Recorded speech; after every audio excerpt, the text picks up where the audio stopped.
Hello everyone, good afternoon. আজকে বানাবো টক ঝাল মিষ্টি পনির। পনিরটা এই যে আমুল পনির প্যাকেটের, ওই জন্য একটু গরম জলে ভিজিয়ে রেখেছি।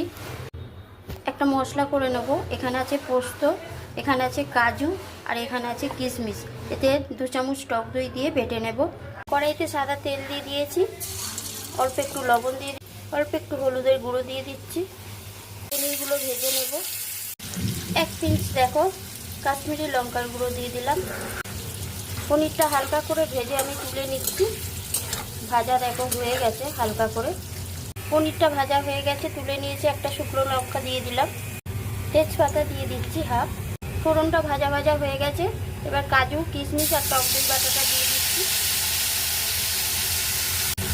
একটু ভালো করে কষিয়ে নেব।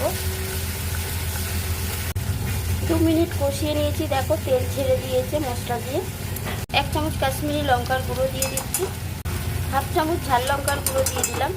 মশলাটা আবারও ভালো করে কষিয়ে নেব।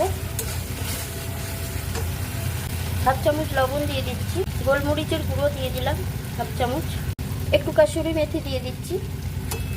আবারও ভালো করে কষিয়ে নেব।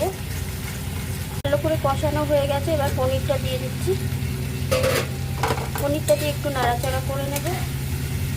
মশলাটা দেখো ভালো করে কষানো হয়ে গেছে। আমি কিন্তু আর হলুদ দিইনি। মিক্সির বাটিটা ধুয়ে এবার জল দিয়ে দিচ্ছি।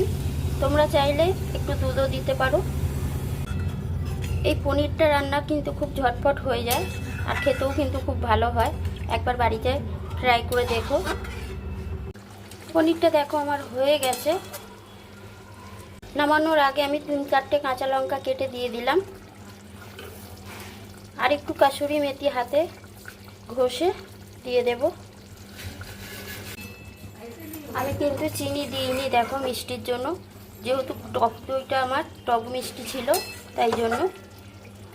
টক মিষ্টি পনির দেখো হয়ে গেছে। এবার 10 মিনিট ঢাকা চাপা দিয়ে দেবো, দিয়ে গ্যাসটা বন্ধ করে দেবো।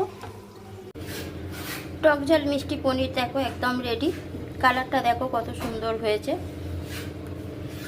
একবার হলেও বাড়িতে বানিয়ে দেখো। তো চলো আজ দুপুরে কী রান্না হয়েছে চলো তোমাদের দেখিয়ে দিই।